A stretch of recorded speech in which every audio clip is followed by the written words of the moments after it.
Bienvenidos y bienvenidas a una tertulia poética más aquí en Letras a Contraluz.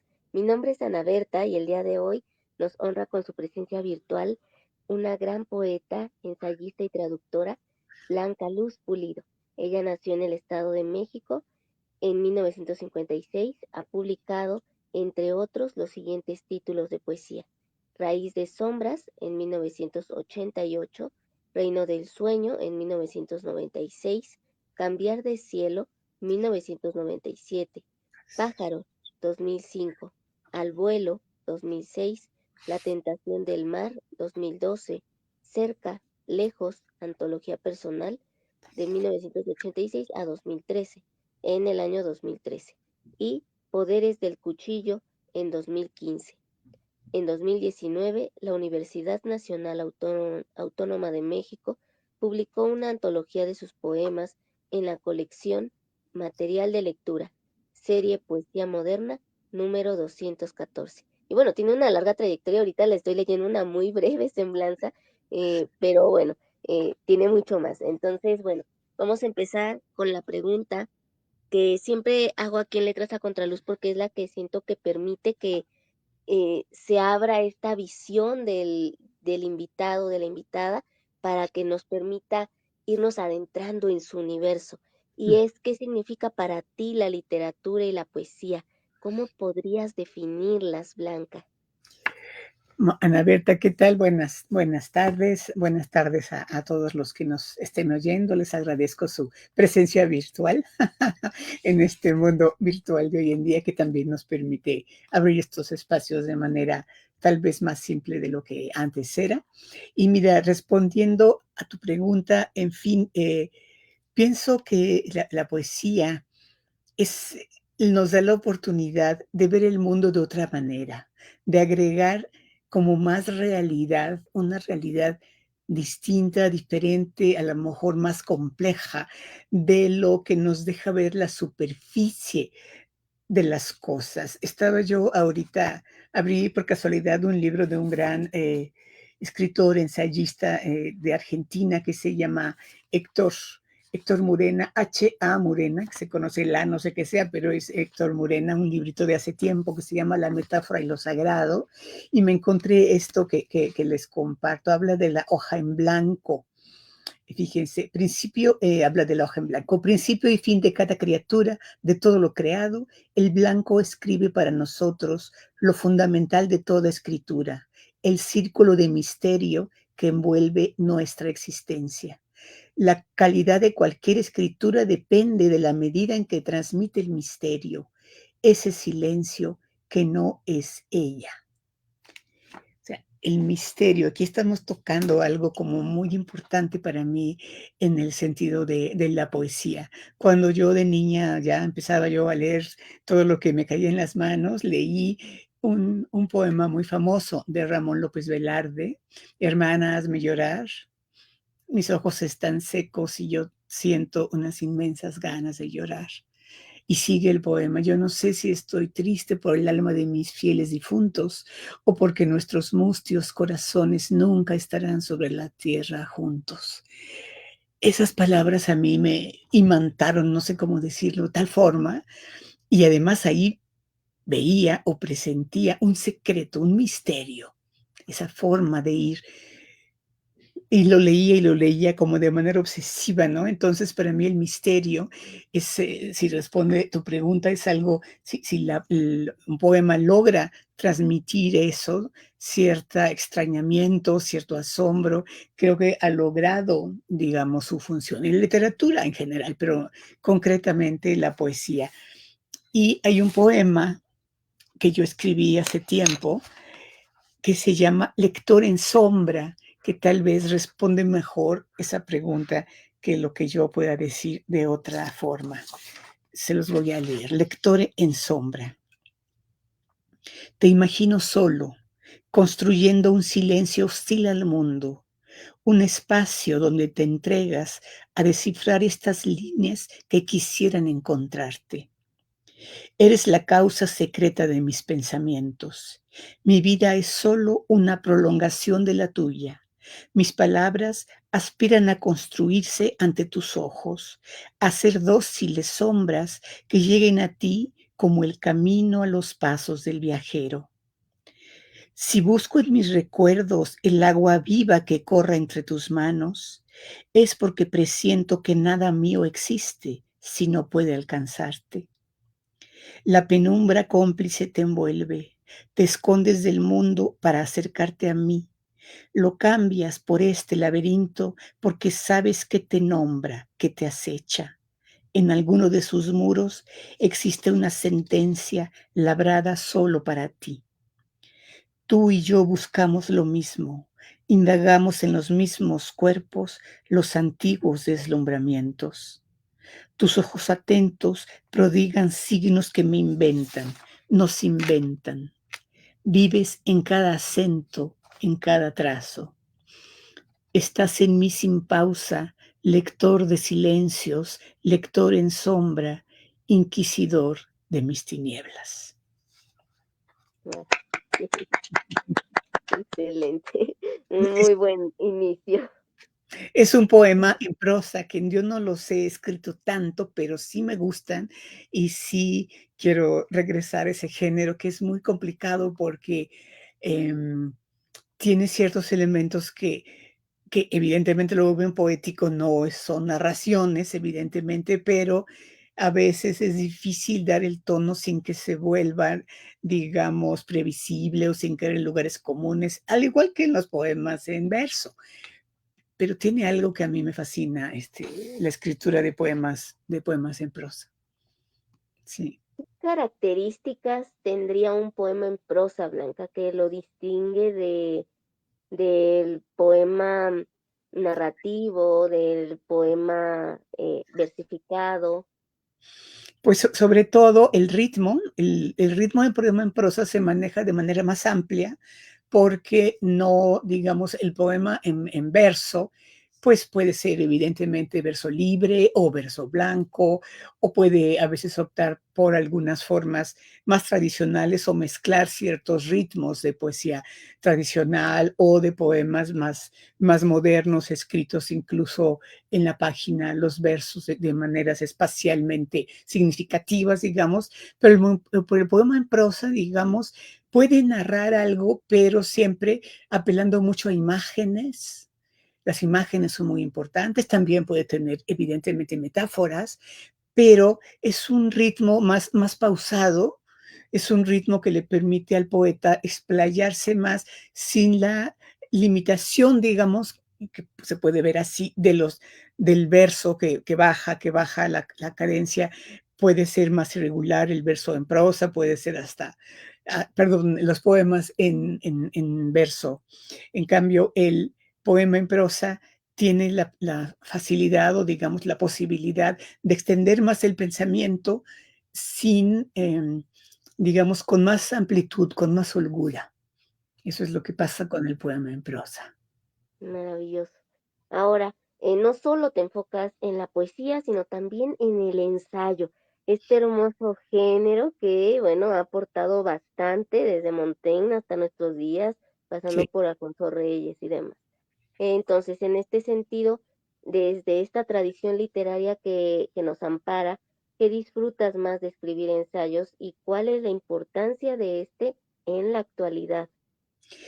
Pues el ensayo es central, es muy importante porque es una forma de, digamos, tal vez no precisamente académica, el ensayo académico es uno, el ensayo literario propiamente es otro. Yo el que practico, digamos, sería más el ensayo literario, aunque bueno, he escrito también tesis de licenciatura, tesis de maestría, lo que he estudiado, pero el ensayo literario en efecto nos permite, el literario, sí, el literario no tanto el académico, digamos, permite como entablar una conversación con el lector donde inquietudes de tipo intelectual o de tipo filosófico se pueden exponer y puede uno, digamos, hacer paseos eh, fantasiosos o imaginativos de la mano de la prosa, digamos, con los recursos de la prosa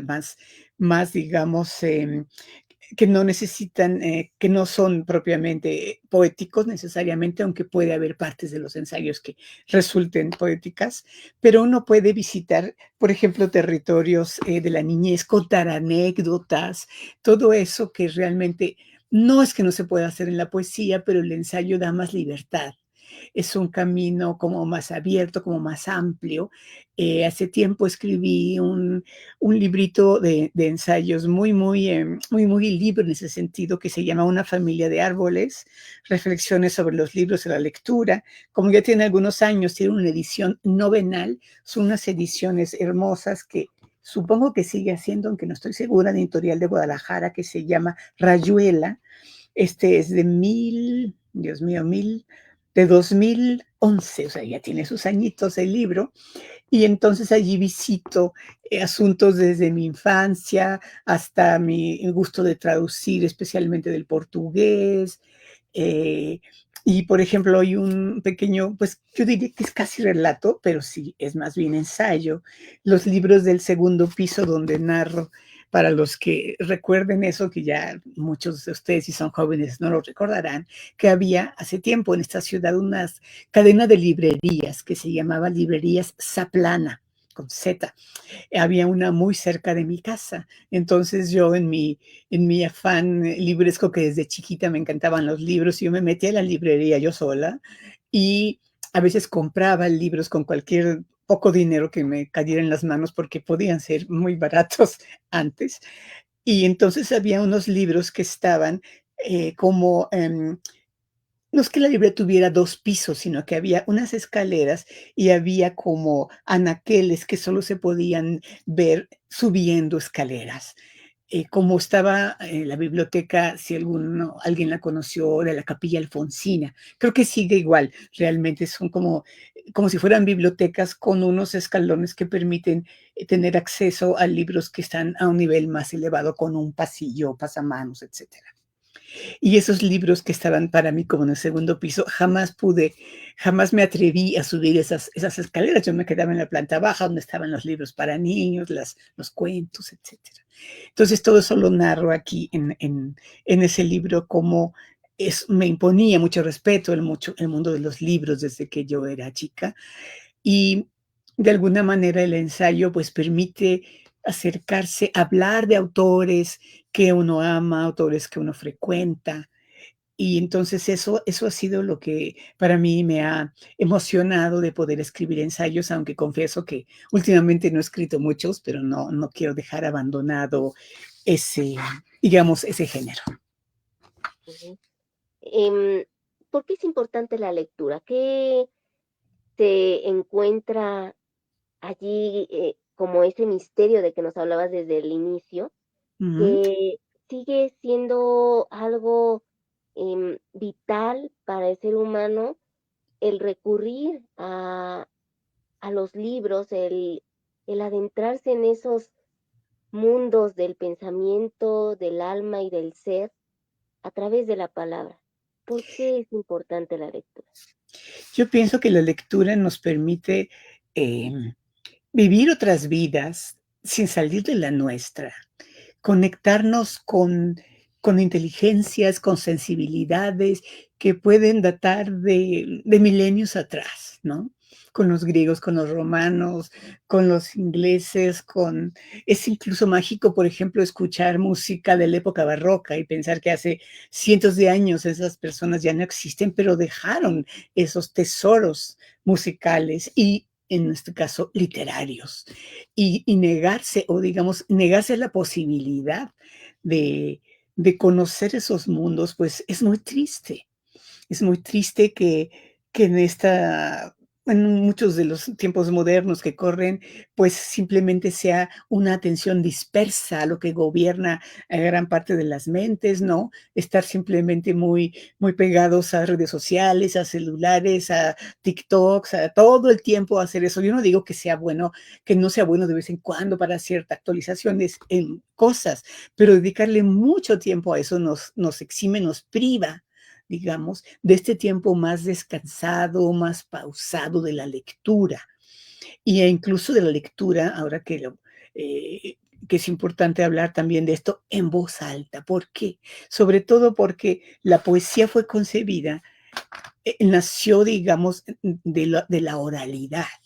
Después ya se consignó por escrito, etcétera, pero fue básicamente pensada para ser compartida, leída en voz alta, compartida por una comunidad.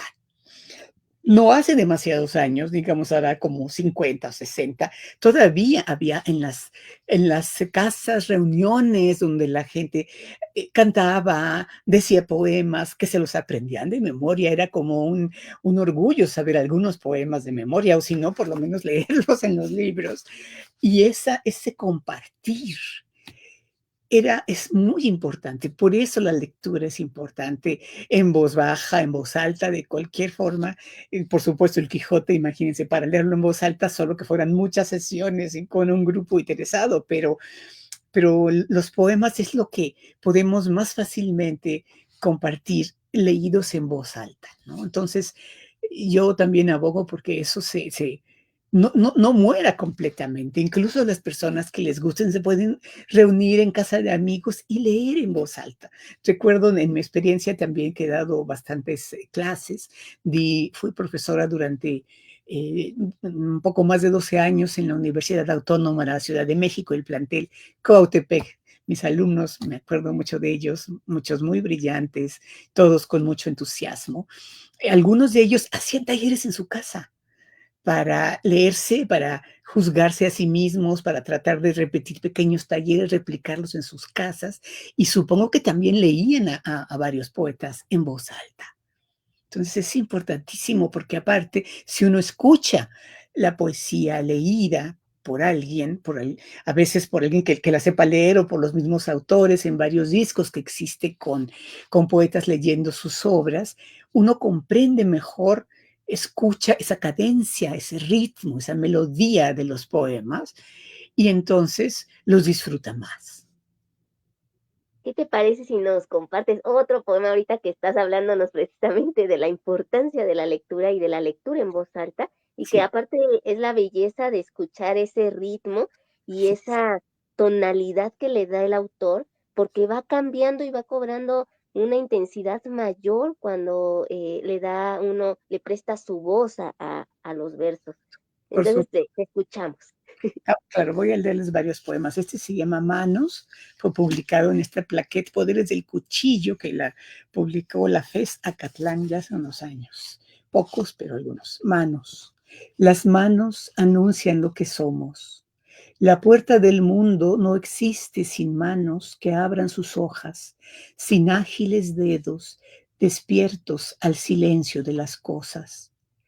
A veces mis manos quisieran hundirse en la tierra o en el agua, sembrar muros, alzar torres, domesticar la más ruda superficie, tener certezas, júbilo, materia.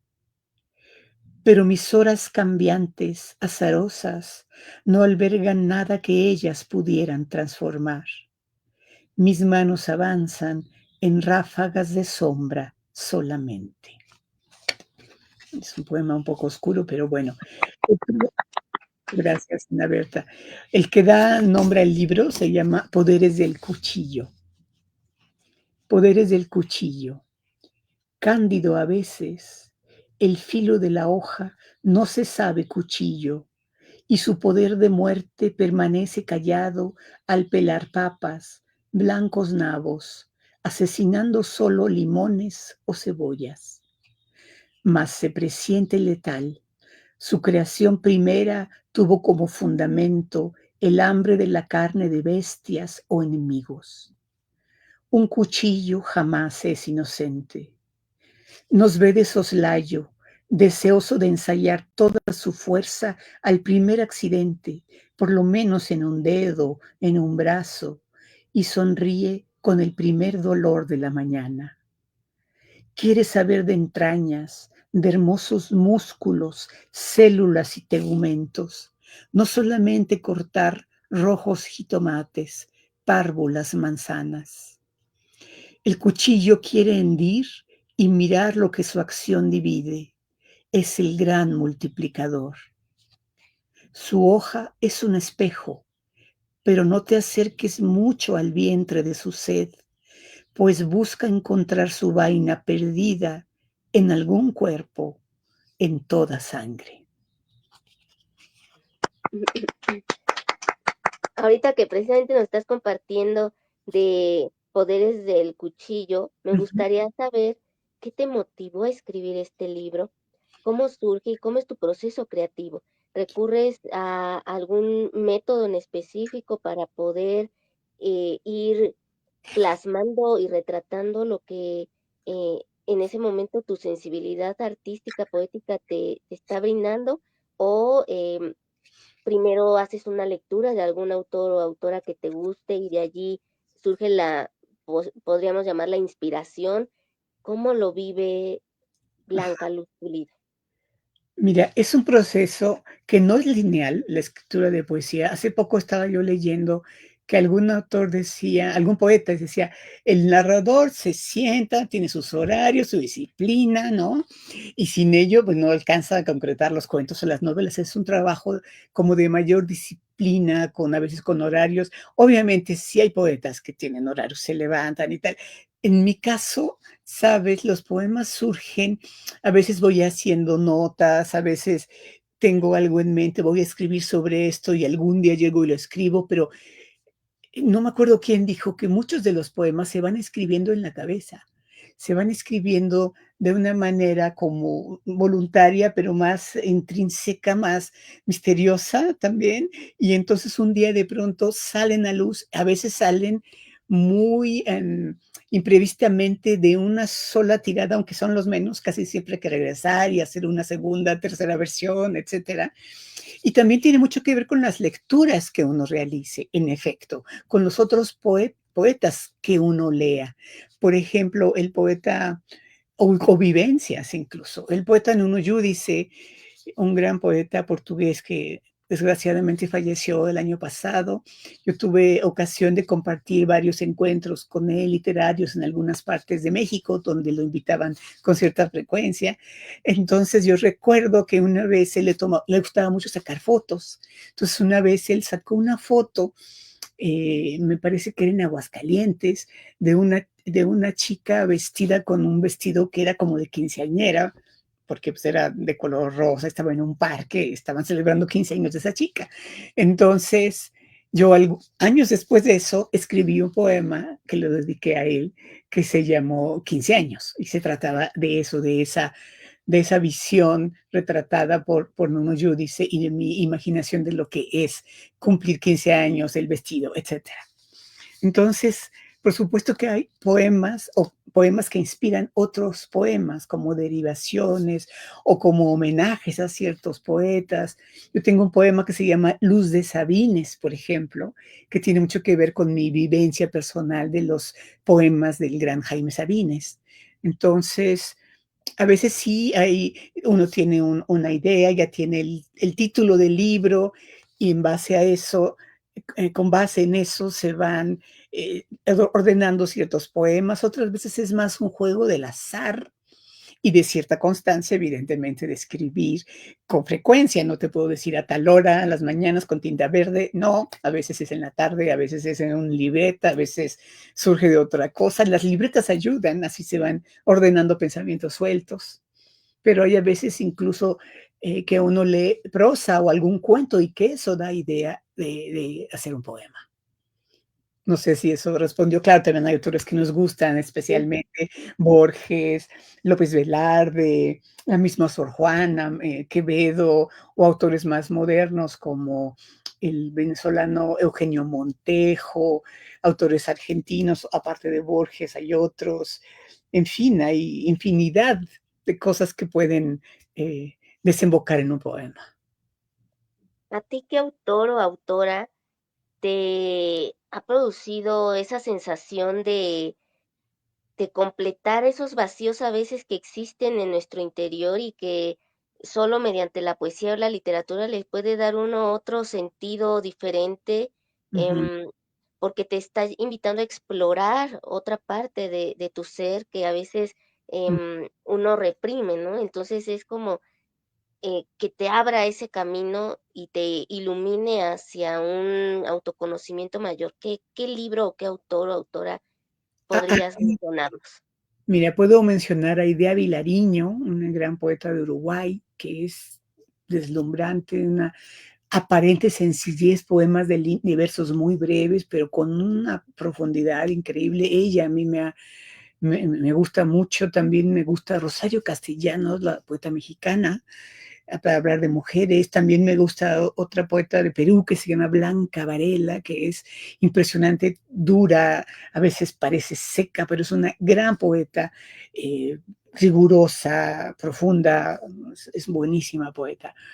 ¿Quién más? También puedo mencionar a otro poeta peruano que se llama José Watanabe, gran poeta también, con unas visiones acerca del alma humana muy, muy impresionantes y un trabajo absolutamente sin retórica. Me gustan los poetas que no son, digamos, tan caudalosos, por decirlo, tan torrenciales, de que uno nunca sabe cuándo termina el poema, los poemas más ceñidos, los poetas más ceñidos. Por ejemplo, Eugenio Montejo, de nuevo lo menciono, José Watanabe, eh, hay otros poetas maravillosos, hay muchísimos grandes poetas en italiano. Me gusta, por ejemplo, Cesare Pavese, eh, sin descontar a los poetas franceses, a Baudelaire, a Rimbaud. Hay muchísimos, muchísimos grandes poetas. A Rainer Maria Rilke también.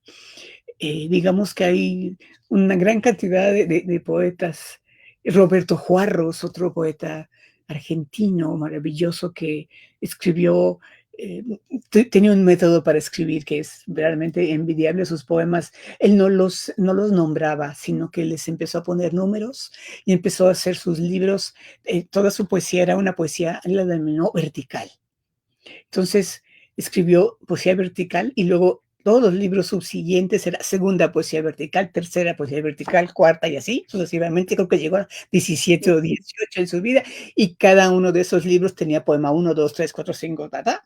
O sea, nada de títulos, no se perdió en buscar títulos para los poemas, que es difícil a veces, y ese otro poeta que me encanta. En fin, hay muchísimo. Hay otro poeta argentino que se llama Antonio Porquia, que sobre todo escribió muchos aforismos, pero son de una gran poesía sus aforismos.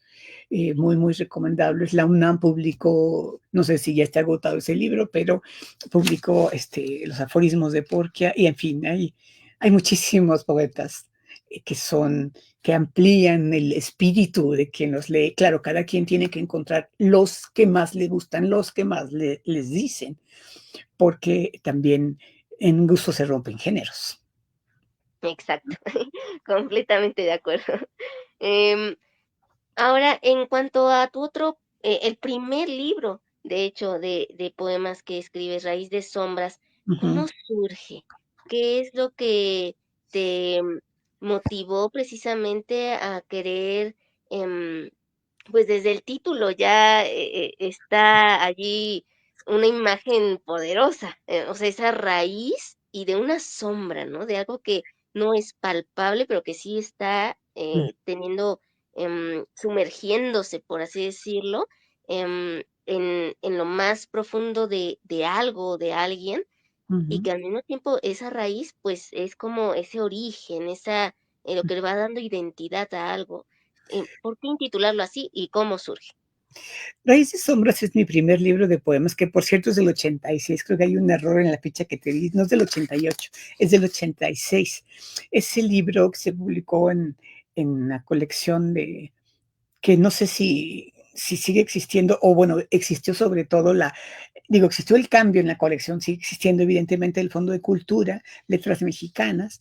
Antes tenían unas portadas como de collage, ahora ya son distintas esa serie. Y fueron mis primeros poemas que escribí, digamos, a lo largo de unos 3 años, yo creo, 4, en un taller de un profesor a quien yo le debo mucho y yo lo quería muchísimo, mi maestro Germán Dehesa. Germán tenía un taller con varios de sus estudiantes y entonces ahí fui poco a poco trabajando, limpiando, arreglando, corrigiendo los poemas que se publicaron en Raíces Sombras, que por cierto también Germán me ayudó a encontrar el título. Ahí sí me costó mucho trabajo poner título a ese poemario. Entonces, eh, ¿qué temas inspiraron sobre todo ese libro? Pues mucho el asunto de la luz y la sombra, como bien lo notas, ¿no? Algunos asuntos de la naturaleza, algunos, por ejemplo, hay un poema que se llama Reino del Agua, tiene que ver con el agua. Otro poema que se llama Música. Otro poema Sol. Otro se llama Paisaje. Tu nombre. Hay algunos poemas amorosos, digamos, no muchos, que no abundan en mi obra, pero este es el libro primero que escribí, aunque antes de esto escribí algunas plaquettes breves, realmente, y se incorporaron en este libro, pero como libro, este es el primero, el 86. En el No sé, 86. responde a tus Y preguntas, pero sí, ujú, me gustaría que entonces, aprovechando, hay sí, que aprovechar la oportunidad, nos compartieras 2 de esos, 2 poemas de ese libro. ujú. ¿Podría ser Sol y tu nombre? Sí, claro, esos son pequeñitos. A ver, Sol, Muchas gracias. sí, a ver, déjame ver. A ver, es que Sol no lo tenía yo. Ajá, no lo tenía yo. Pero aquí está, para eso sirven los índices. Sol está en la página 38. Bueno, no es de Raíz de Sombras, sino esta fue como una antología muy bonita que me hizo el Estado de México. Entonces, este libro se llama Cerca Lejos. Aquí hay una reunión muy amplia, una antología que yo misma hice de mis poemas. Y aquí hay una gran selección de Raíz de Sombras, Sol. Está dedicado a dos grandes amigos míos, Laura Orozco y Fernando Solano Olivares. Sol, al único, al tirano que antiguamente ostentaron en su cetro los monarcas, incendio en el que laten la sangre vegetal y los imperios, erguidos al mandato de sus rayos. Y al otro, al apagado, oscurecido sol en que se encienden las íntimas ventanas de tu cuerpo, el que despierta en las venas lentamente y se apacigua mirándose en tus ojos. ¿Cuál otro decía, chica? Ah, tu nombre. Es muy chiquito. Okey. Está chiquito. Los Tú, poemas, antes de que nos lo leas, ¿siempre tienen una dedicatoria, para alguien en especial, o se crean desde la visión que tiene el poeta de la realidad? ¿Cómo lo percibes tú, Blanca? pues mira, generalmente puede ser, hay veces que un poema uno lo piensa para alguien de entrada. Puede ser amigo, puede ser amor, no sé. Tengo un poema, por ejemplo, que está dedicado a mi papá, eh, otro poema a mi maestro Germán Deza, otro a estos amigos, por ejemplo, que mencioné ahorita. Pero hay muchos poemas, la mayoría de mis poemas no tienen dedicatoria en general. Eso es algo que es tan misterioso a veces como los epígrafes, que hay poemas que sí, un epígrafe les da como una otra dimensión, una visión particular, estos pequeños como eh, versos que son como que tienen de otro autor generalmente, que tienen una relación con el poema. Pero eso es algo que va surgiendo de manera, digamos, natural. Hay poemas que uno sabe que le pueden gustar a alguien por el tema o por la forma y por eso los dedica. Pero la mayoría de los poemas, la gran mayoría surgen con un destinatario universal, como, digamos, como el poema primero que leí a un lector, a cualquier persona que pudiera encontrar algo en ese poema que le dé algo, una luz, o una sombra, o una reflexión, o alguna imagen que le haga mirar el mundo de otra forma. Claro, sí, sí, sí. Bueno, pues ahora sí te dejo leer el poema. Gracias. Tu nombre.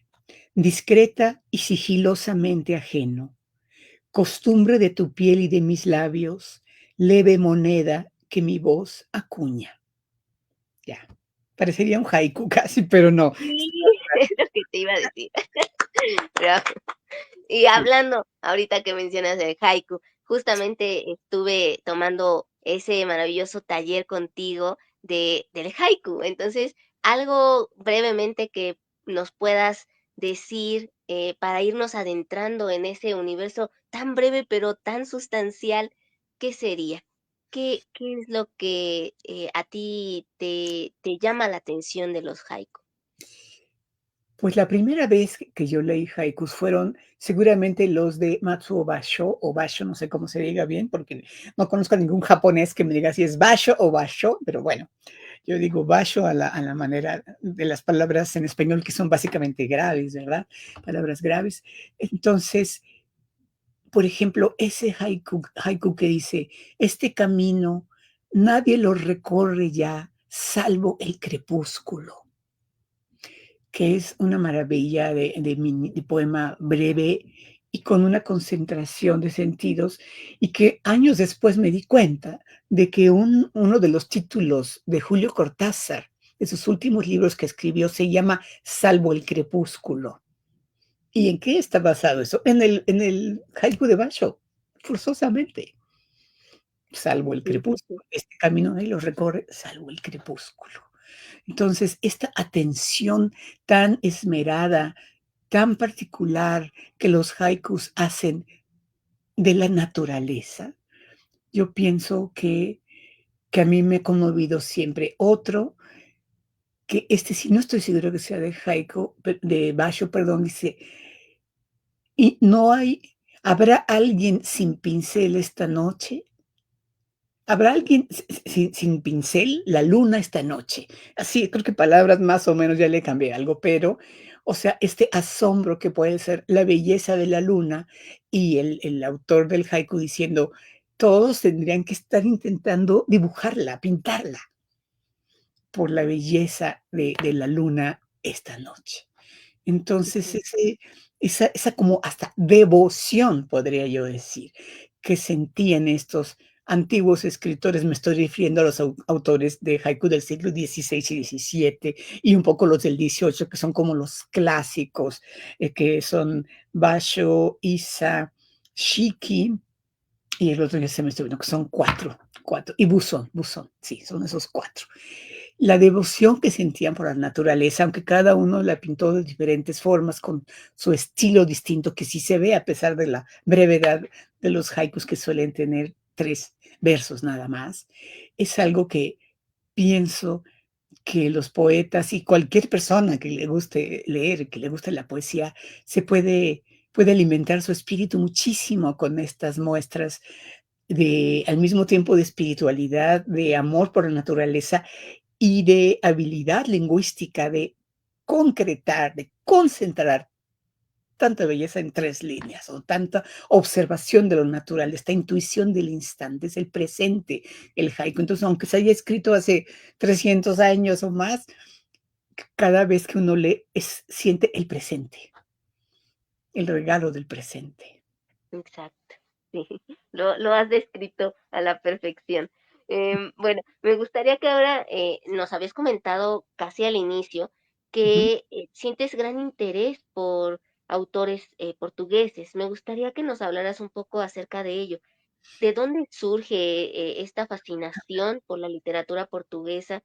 Y aparte, tengo entendido que estuviste también viviendo un tiempo en Portugal, entonces Ujú. háblanos de toda esta cultura que pudiste experimentar en Sí, ese viaje y que uno cuando va de viaje no regresa de la misma manera. Entonces, no. ¿qué le dejó a Blanca Luz Pulido esa travesía y cómo regresa entonces a México?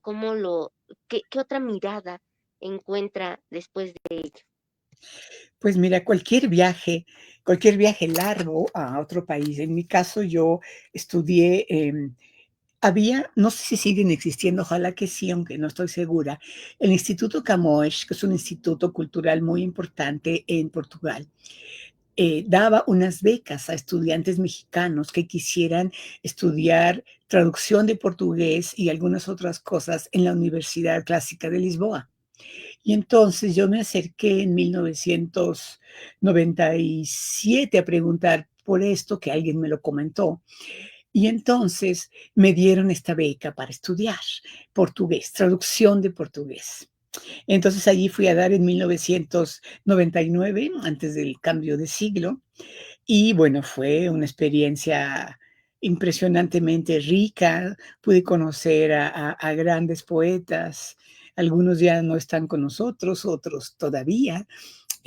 Conocí a Nuno Giudice, que como les digo falleció el año pasado, a otra poeta muy importante que se llama Fiamma Haspes Brandao, que ella falleció hace ya como unos más o menos 10 años, a otro que se llamó Gastón Cruz, también hace menos falleció, no menos, como 3 años más o menos. Otros poetas más jóvenes como Paulo Teixeira, como Luis Quintais.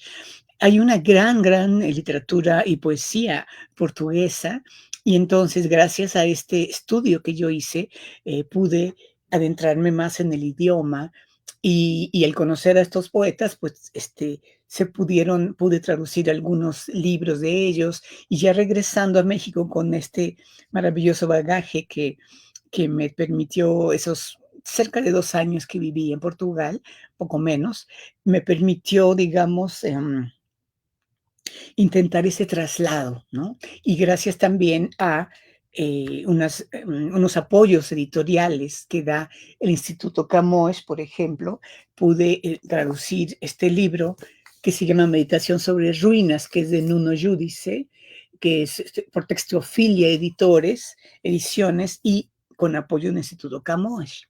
Y se pudo traducir otro más que se llama El Movimiento del Mundo. Aquí no lo tengo cerca de mí, pero me parece que se va a lanzar, porque apenas se publicó el año pasado, muchos problemas con la pandemia hubo, etcétera, se retrasaron algunos libros bastante. Entonces, ese libro que se llama El Movimiento del Mundo y otro que se llama Geometría Variable, aquí lo tengo en portugués, ¿verdad? No en español, Geometría Variable. Estos que también traduje se van a publicar. Bueno, ya se publicó El Movimiento del Mundo y Geometría va a salir en este año, posiblemente se presenten esos dos juntos. Y bueno, traducir a un gran poeta como Nuno Giudice es una experiencia maravillosa. He traducido también a otros, por cierto, portugueses, ya que me preguntas, a un otro gran poeta que se llama Rui Belo, que se he traducido 2 libros, y de otra autora que se llama Ana Luisa Amaral, también pude traducir un libro de ella que se llama Oscuro. Estos dos, el de Rui Belo y el de Ana Luisa Amaral, están en esta colección maravillosa que hace la Capilla Alfonsina de la Universidad Autónoma de Nuevo León, que la comenzaron José Javier Villarreal y Minerva Margarita Villarreal. Ella falleció, pero él continúa con esta colección, y posiblemente yo vuelva a publicar algo allí próximamente, o publicar una traducción, digamos, ¿no? De algún otro autor. En mi caso portugués, porque aunque me gustan mucho los idiomas y traduje hace tiempo cosas del francés, pero ahorita ya estoy más embebida en el portugués. Es una gran lengua. Sí, sí que lo es. Aparte, como que es muy melodioso, no sé, tiene esa particularidad de sonar bonito, ¿no? Igual que el español, pero tiene otro ritmo que también es muy bello. Me gustaría que ahora, hablando, que parece va concatenado todo, así es también en la vida. ¿Cuál es el mayor reto a enfrentar a la hora de traducir un texto? En este caso del portugués al español. Pues hay muchos, hay muchos. Un reto que parece como muy elemental, pero que a veces se caen, son unos falsos amigos, porque hay muchas palabras portuguesas muy parecidas o casi iguales a las palabras en español, y a veces uno se pierde o se confunde y puede dar por sentado que una palabra es la misma, pero no es, que aunque se parezca, pero a veces hay un ligero matiz, algo que hace que sea mejor poner otra palabra en vez de esa que se parece tanto. Para no hablar de los falsos amigos, que es todavía más difícil. Escritorio en Portugal es como la oficina. Una oficina es un taller y el taller en portugués es el tenedor. O sea, los sentidos juegan mucho. O sea, es bastante complicado en un momento dado, sobre todo al principio, ¿no? El acercamiento con el portugués. Ya después empieza uno a conocer estos matices y a poder darle la vuelta. A veces el portugués es mucho más, puede estar más sintético porque tiene muchos pronombres que, que que facilitan que sea más melodioso, ¿no? Y a veces el español tiene que usar los pronombres de otra manera y eso dificulta mucho que la musicalidad del portugués se transporte bien al español, aunque maravillosamente pienso que es de los idiomas más nobles, digamos, porque si uno ve el inglés se pierde muchísimo del sonido, evidentemente, de la lengua original, el español, o todo, ¿no? El francés también porque el francés tiene otro tipo digamos, de estructuras que ya también se aleja mucho del sonido del español. En cambio, el portugués, a pesar de que es distinto, si uno oye a un portugués hablando rápidamente, no entiende absolutamente nada, pero si lo oye hablando despacio, uno puede, digamos, comprender más ciertas palabras, no es tan distante de la gramática, por ejemplo, del español. Entonces, creo que es un idioma en ese sentido que le proporciona al traductor, cuando hay suerte, porque a veces sí se aleja mucho en algunas cosas, una posibilidad de que la versión en español sí se parezca melódicamente un poco más al portugués original, que eso es una cosa magnífica cuando sucede. ¿Qué pasa cuando te encuentras ante una palabra que no tiene una traducción tan sencilla para completar el sentido con una sola palabra en español?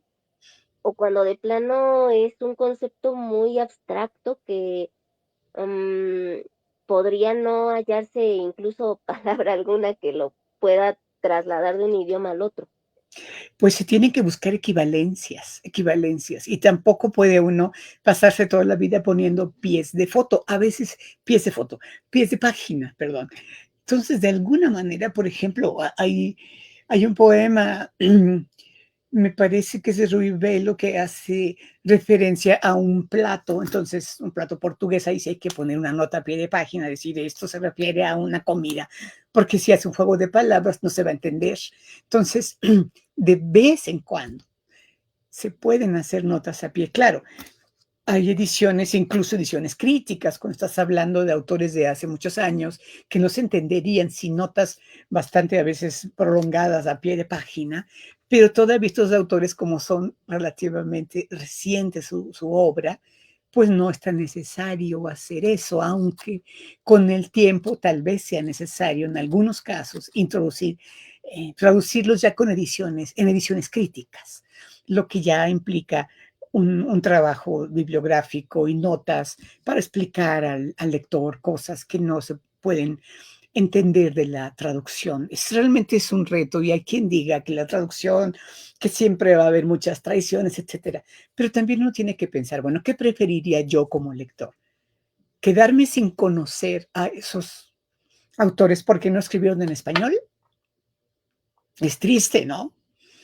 Entonces, por más Sí. detractores y problemas que pueda atravesar la traducción, hay que traducir, porque siempre uno está traduciendo, incluso en la vida cotidiana, uno traduce sus ideas en palabras, ¿no? Y los pensamientos los traduce en palabras. Todo el tiempo estamos traduciendo, a veces de un lenguaje muy elegante a uno menos elegante para que a veces poder comunicarse con un niño, qué sé yo, tantas traducciones que uno hace completamente, porque no va a haber traducciones de poetas y de narradores y de filósofos. Sería triste, sería injusto para los que no sabemos alemán o ruso, no poder leer a Dostoyevsky o a Tolstoy. Difícil saber todos los idiomas, imposible. Sí, sí, sí. a menos que fuera alguien muy genio. Pero bueno, en el caso de los poemas que ya nos tenías preparados y que quedaron un poquito en pausa porque te solicité dos complacencias, ¿no podrías compartir el que ya tenías preparado? Sí, sí, claro, claro.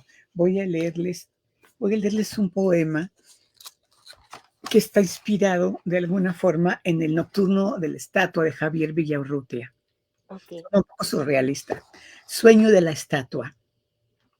La estatua acecha mientras las sombras duermen entre el silencio y la luz petrificada. Perderse en el eco de sus pasos, en su mirada, hermana del insomnio, en el rostro cubierto por el blanco grito que su sangre derrama en los espejos.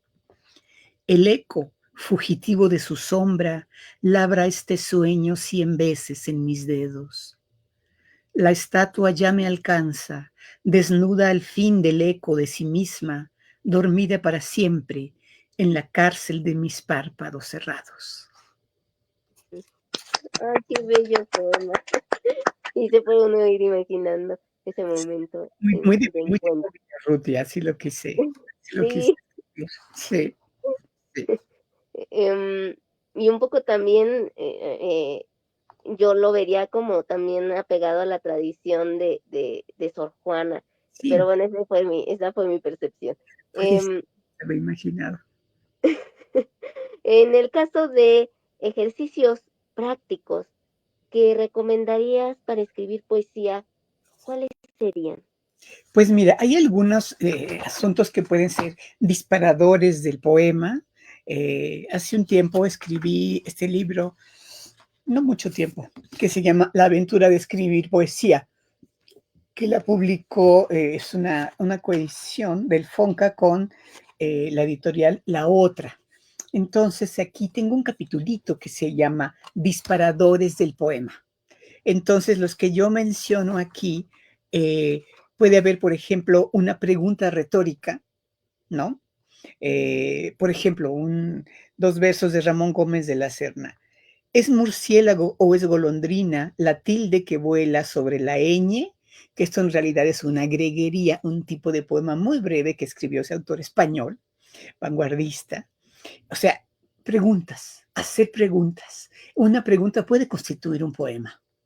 Entonces ese puede ser un disparador de un poema. Se puede hacer la pregunta y luego intentar responder en el resto del poema o simplemente hacer otras preguntas. Por ejemplo, Pablo Neruda tiene un libro que es exclusivamente de preguntas y ya, no se responde nunca, es lo que se llama pregunta retórica. Sí.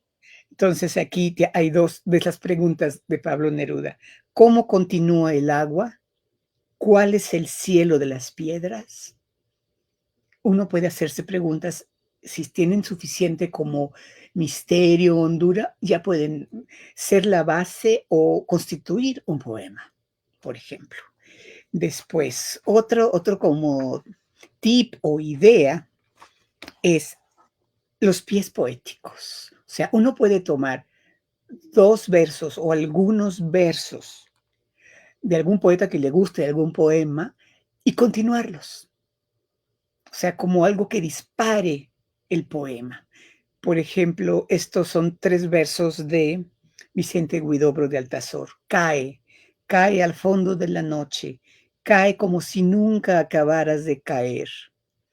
Por ejemplo, se puede continuar, cae como piedra al fondo del río más hondo, etcétera, etcétera, ¿no? Y esto que se llaman pies poéticos, tiene en sí otro disparador que se llama anáfora. O sea, uno puede repetir, por ejemplo, la noche se tiende sobre el valle, la noche fantasma, no sé qué, la noche, y empezar cada estrofa con la misma fórmula, la noche algo, por ejemplo, o el día algo. Y entonces eso nos va dando como poeta una especie de ancla para que se nos ocurran imágenes todas relativas a un tema. Entonces ese poema se podría estructurar así. Y de hecho hay muchos poetas, muchos buenos poetas, que repiten, que tienen este asunto de repetir algunas palabras o frases. Y eso ayuda. puede ayudar para escribir poemas. Exacto. Es una figura retórica muy útil siempre. Ahora ya para terminar, porque el tiempo se nos pasa volando, Blanca, Así redes es. sociales y próximos eventos en los que podemos eh, escuchar más de este maravilloso talento que posees. Mira, mis redes sociales tengo nada más Facebook e Instagram. Entonces está mi nombre, Blanca Luz Pulido, en Facebook, porque una vez había otra que no era yo, como detalle hay como un cielo, una fotografía de un cielo muy bonito con estas nubes como muy separadas, un cielo muy azul, ese es mi perfil de Facebook. Y en Instagram, pues está mi nombre y mi foto, mi nombre, Blanca Luz Polido, y ya. Entonces, estoy pensando en abrir un taller, otro taller. Mis talleres no son tanto, o hasta ahorita no han sido tanto como para escritura creativa, sino son de lectura. Creo que es muy importante, como lo decías hace rato, leer. Incluso si alguien quiere escribir poesía, lo más importante es que lea mucha poesía antes de ensayar una sola línea, que lea, que se empape del mundo de la poesía de diferentes autores, de diferentes épocas, de diferentes países, y de esa manera ya puede empezar a tener un mapa mental y emocional, intelectual de la poesía. Entonces tengo varias ideas. Tengo uno, por ejemplo, que sí estaría un poco más del lado de, de un taller, pero que fuera un poco más largo, que estuviera basado en este libro mío de la aventura de escribir poesía, que está dividido en 16 unidades, entonces serían 16 sesiones y en cada sesión ver cada uno de las unidades de este libro. Y sí, con ejercicios, pero tendría que ser un grupo muy pequeño para que diera tiempo, ¿no? Unos 10 personas, cuando más, podría ser. Ese sería un taller que podría dar, que si fuera un taller más teórico, práctico, digamos. De los talleres de lectura, también quisiera hacer uno sobre, para leer Muerte sin fin, el gran poema, el gran largo y importantísimo poema de José Gorostiza, que se llama Muerte sin fin. Entonces necesitaría también como 2 meses porque es largo, los cantos son largos y hay bastantes. Para comprender ese poema se necesita estar de la mano también de un ensayo muy bueno que va explicando cada canto. Ahí sí que se les tiene que leer con mucho detalle para los sentidos que Gorostiza quiso incluir en su poema, que es un poema filosófico de alguna forma. Y después, ya como última idea, en fin, pero esto se va dando poco a poco, es también hacer un taller de lectura de grandes poetas españoles, que empezaría con Antonio Machado, seguiría con Miguel Hernández, en fin, hay muchos, pero estos serían los primeros que yo he pensado en él, Antonio Machado, Miguel Hernández, eh, también pensé en otros tres que ahorita se me están escapando, Jaime Gil de Viedma, eh, Luis Cernuda, esos cuatro, y hay uno más que se me están escapando, pero esos cinco grandes poetas incontestables, digamos, maravillosos poetas, Ángel González, ya me acordé, de esos 5 poetas. Entonces, eso es lo que, y voy a anunciar esos cursos en Facebook y también en Instagram, poco a poco para que ir fomentando esta lectura, porque actualmente hay muchos talleres de escritura, esto, escritura del yo, autoficción, escritura de mujeres, hay de todo y para todos los gustos. Pero yo pienso que hay una falta, aunque sí hay algunos talleres de lectura, pero hay pocos. Entonces creo que eso sería más mi apuesta. Leer, comentar con los alumnos, no sé tu experiencia, cómo ha sido con el taller, ¿te ha gustado, Ana Berta? Porque Sí. Ana Berta fue una de las chicas muy participantes, muy activas, inteligentes de este último taller de haiku que di, que no descarto volverlo a repetir o repetirlo de una manera un poco distinta. Sí, fue una experiencia que recomiendo bastante. Se aprendió mucho de lo que es el haiku, los principales representantes, y también ver cómo se trajo a México Sí, por José Juan Tablada y también cómo lo retoma esta tradición japonesa, pero a su propio estilo Borges y muchos otros poetas, ¿no? sí. Entonces, eso maravilla de una manera única. em, Sí, y bueno, pues Blanca ya vieron su talento maravilloso, entonces gracias. también ese extraordinario poder escucharte en tu poesía, en ese estilo tan fascinante, porque logras que con esa voz poética que ya has formado y construido al 100, uno se siente identificado con los temas que abordas y también con la forma en cómo lo construyes. Entonces, mis respetos, mi felicitación y también te deseamos muchísimo éxito. Sí, Un pequeño comercial nada más de mis libros que sí. están casi todos agotados. Este no está agotado, es material de Ah, sí. lectura 214, lo encuentran en las librerías de la UNAM. Es una pequeña selección que yo hice de mis 10 o 12 libros publicados. Perfecto, me Muchas parece muy bien. Para encontrarlo, entonces, ¿se va directo a la librerías de UNAM la UNAM. o contigo? Librerías de la UNAM, este es el último Librerías de la UNAM. que yo también tengo que comprar más. Okey. Pero tiene pocos años, no está agotado, todavía no está en línea, que debería ya estar porque es de 2020, principios o fines del 19, pero la UNAM a veces se tarda Sí, en estos procesos, todavía no está en línea, pero también hay algunos poemas míos en línea que muchas personas les agradezco que han subido, no hay, sí hay materiales míos y este libro, del segundo, los libros del segundo piso, no, del segundo piso no, ¿cómo se llama? El libro, una familia de árboles, los chicos que del círculo de poesía, estos chicos que son Mario Bojor, que son bastante jóvenes, Ali Calderón, tienen un sitio muy interesante de poesía que se llama círculodepoesía.com y tienen descargados libros de poemas de muchos autores y este libro mío lo tienen el PDF, este sí está ahí, que es un libro de pequeños ensayos de sí, muy diferentes cosas literarios. excelente. Okey, pues muchísimas gracias, Blanca, por haber aceptado esta cordial invitación, por habernos hablado de esta maravillosa poesía, no solo, hecha por ti, sino también, de estas traducciones que has, emprendido y que has llevado a buen puerto. Y bueno, pues agradecer también a quienes vieron este video en vivo, a quienes lo vean en diferido, por su atención, por su tiempo, que sigamos disfrutando de la poesía Sí, y, sobre todo, leída en voz de sus propios autores. Entonces, feliz fin de semana, a gracias. disfrutar de este mes del amor y la amistad y, Y la poesía. y bueno, a dejar siempre nuestra luz en el camino que vamos atravesando. Muchas Muchas gracias. gracias. Hasta luego.